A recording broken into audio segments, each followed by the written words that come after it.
Welcome to the 8th episode of our culinary world tour. Today we are cooking food from Armenia.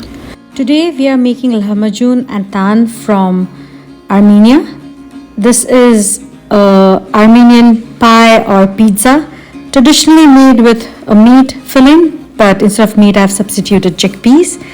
And it was really delicious, made a complete meal, the two together. And let's see how it's made.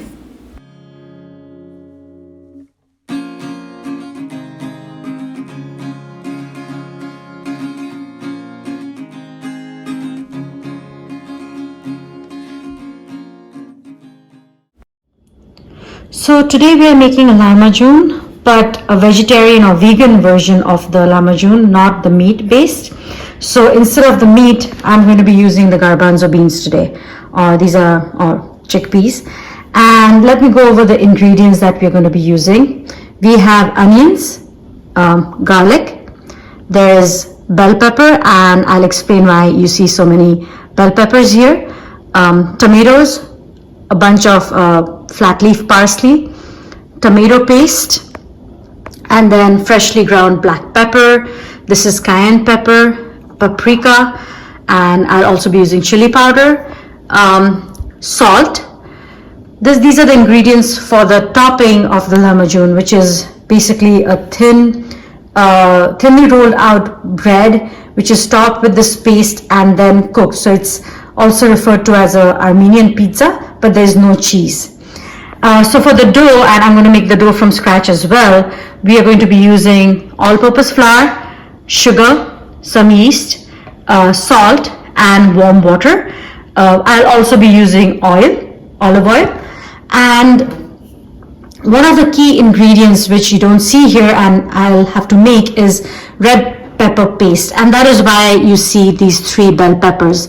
I'll be using 1 bell pepper in the topping recipe, maybe half or 1 bell pepper, but the others I will be using to make this red pepper paste. And I did not have 3 red peppers, so I decided to use the orange pepper since it's pretty close to the red bell pepper in color, and they, the colorful bell peppers, at least to me, they taste really very similar. So that's the first step I'm going to start with to make the red pepper paste. I have coarsely chopped up 1 red bell pepper and 1 orange bell pepper. If I had red bell peppers, they would both be red.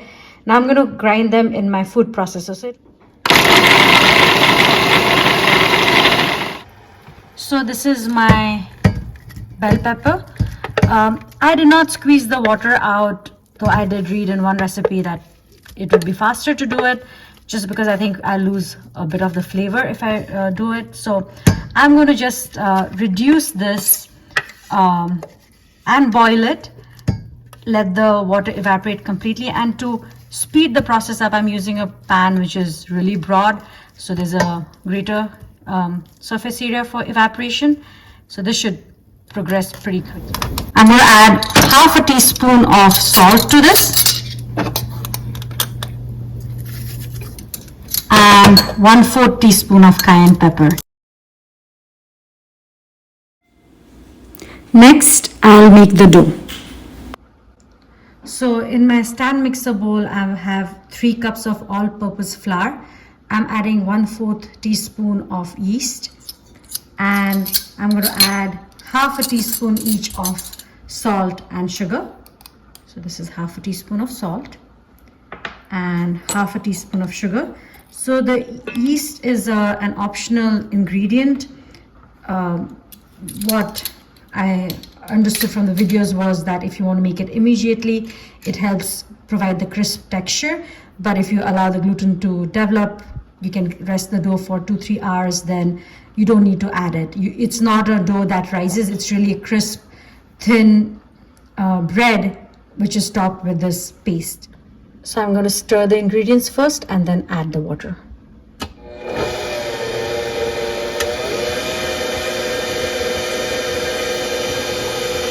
I'm using warm water.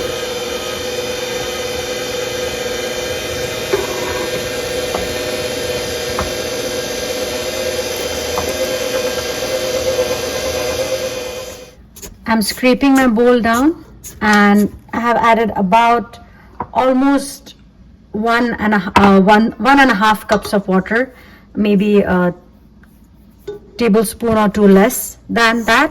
I'm just checking to see it. So it is a very soft dough already, as you can see. So I think this is correct. I'm going to knead the dough for about 5 minutes. While the dough is being kneaded, I will make the filling. Let's do a quick check on our red pepper paste. As you can see, it has softened significantly. It's been cooking for about 10 minutes now. The water has evaporated. It still continues to evaporate and is starting to thicken up. So I'm just going to let it cook till it resembles a paste, and it's starting to, but not quite there yet. So the filling that I saw across all the different blogs and videos is very paste-like with some texture. So I'm going to just chop everything, all of these ingredients in the food processor and mix them together. If you don't have a food processor, then just chop everything really fine into very small pieces. So I have kneaded the dough for about 5 minutes. As you can see, it's a very soft dough. I'm going to get it out and knead it once by hand just to get it all together, and then let it rest for about 10 minutes.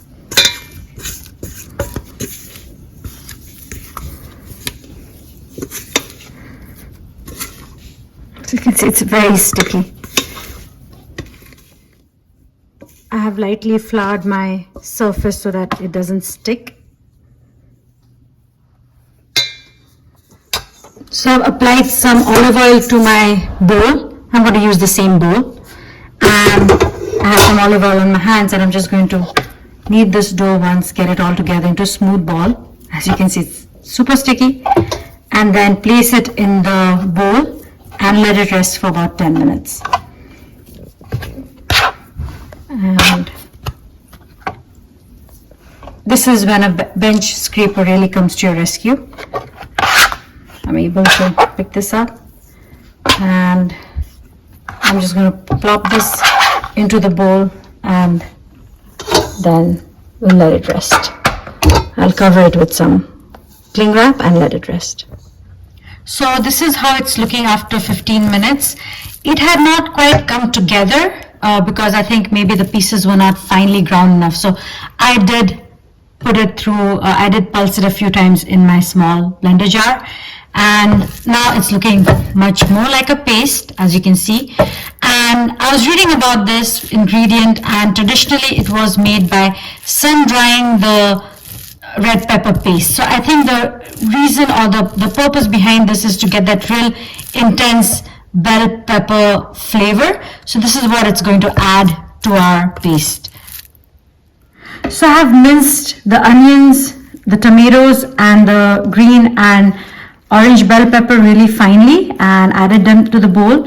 We're going to mix all of these together, and in my food processor now I'm going to blend the garlic, and I've taken quite a few cloves, about 6 cloves of garlic, and I'm going to add a bunch of parsley. So I'm going to finely dice this herb as well. You can also add cilantro or dill, but I think parsley is the key ingredient that must be added. These are 2 cans of 15-ounce cans, so that's 30 ounces or about 1 kilo of garbanzo beans. They have been rinsed, and I've removed all the water from it. Now I've drained it out, and now I'm going to pulse this in the food processor. Again, the meat that is used is minced meat, so that is the texture I'm trying to achieve here by grinding this down, and then I'll add it to the rest of our ingredients that we already minced.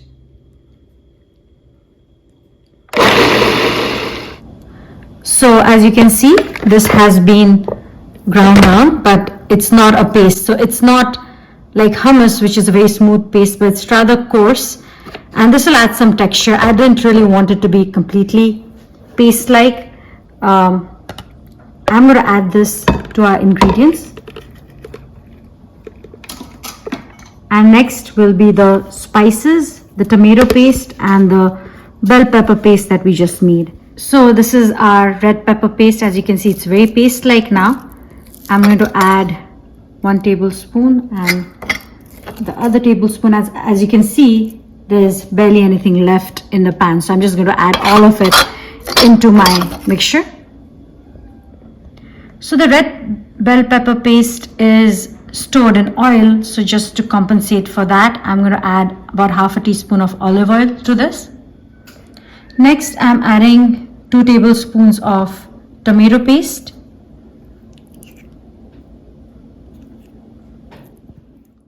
So this is not supposed to have a lot of spices, but it does have black pepper, about a tablespoon of black pepper. And I just ground it in my blender right now, spice grinder. I'm adding a teaspoon of paprika, a teaspoon of chili powder, and a half teaspoon of cayenne pepper. Next, I'll add salt to taste. So I'm adding 1 tablespoon of salt to begin with. I'm sure we'll probably need another tablespoon at the minimum, but I'm going to mix all of this before I add more salt, because as we all know, we can't really remove the salt once it's added. So instead of using a spoon to mix it, nothing better than my hands. Just make sure that if you're using your hands, they're clean, they've been just washed with soap and water, and then mix this thoroughly.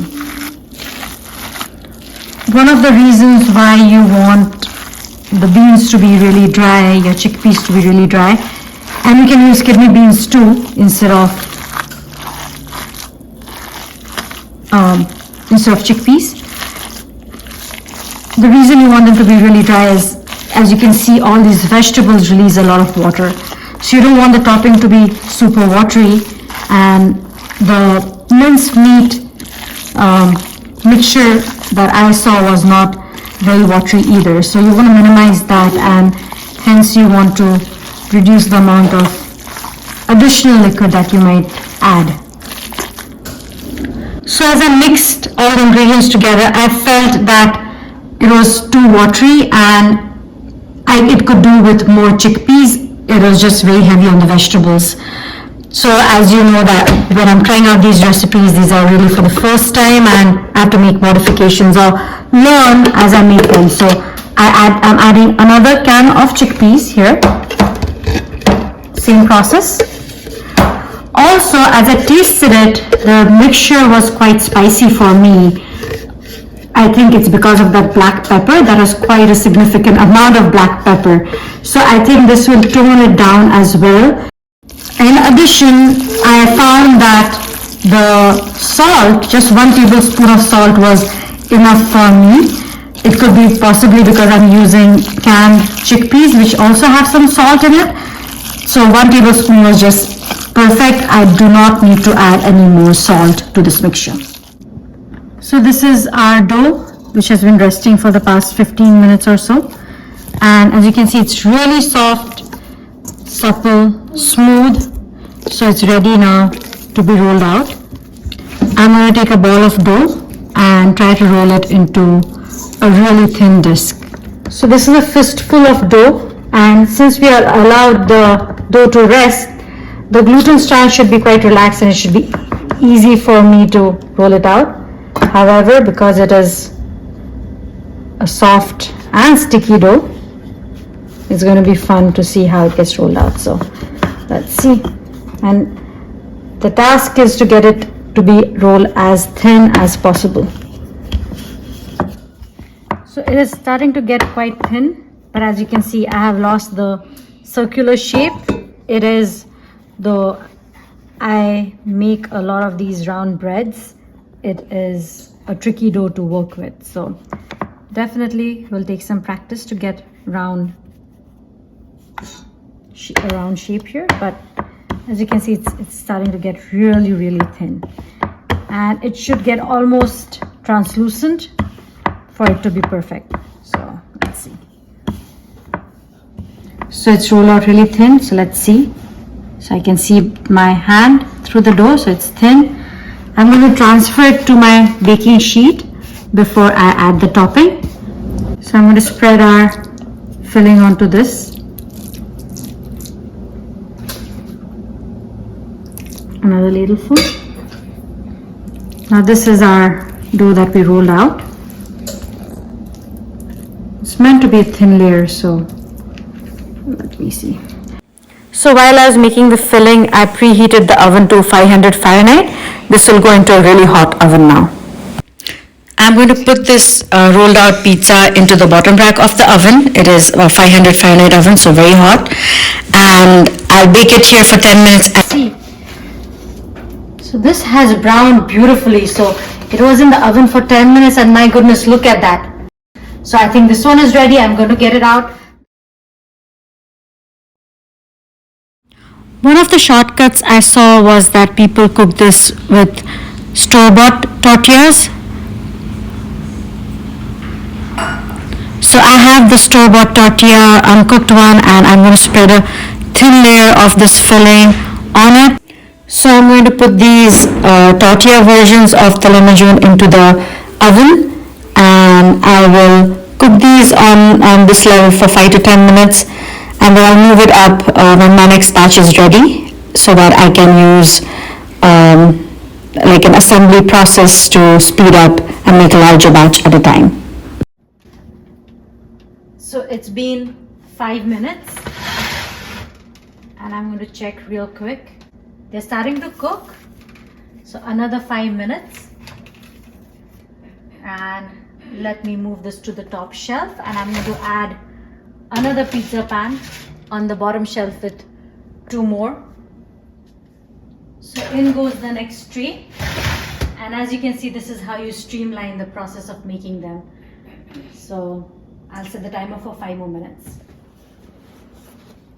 Okay, so again, piping hot. Have to be careful here. So this looks more cooked. There we go. So it has browned a little. So that's what we are looking for. So if you can see some of the browning here.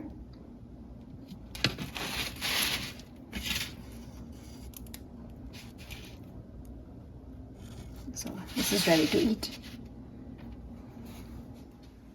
So I'm blending the yogurt, salt and water mixture to make pan now. So this is a very delicious and beautiful lamajun. I can definitely work on getting the dough brown next time. It is nicely brown. I can see that it is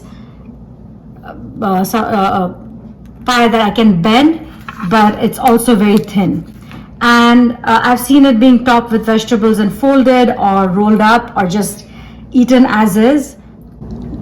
So this is a drink called Taan, and this is very similar to lassi that we get in India, what you'd call salted lassi in a restaurant.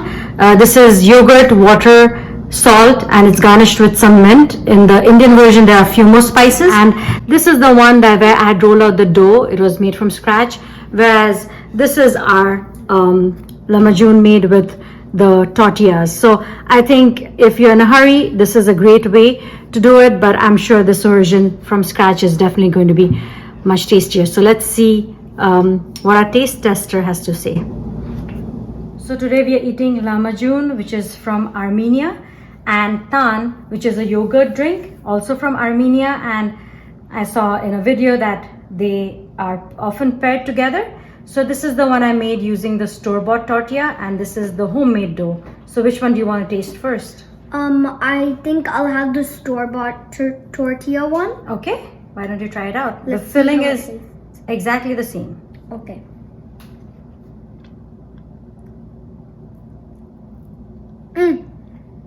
It's great. It's absolutely perfect. So I think I like it. You like it? Okay. Do you want to try the homemade dough one? Sure.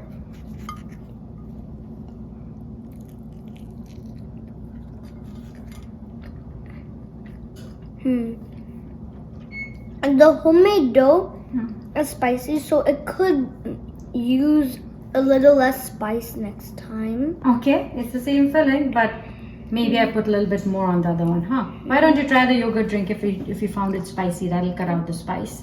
Okay. You like it? I think what makes it perfect and what I love most about the yogurt drink is the mint. Yeah? Should I make it again? Yeah, you should. Thank you.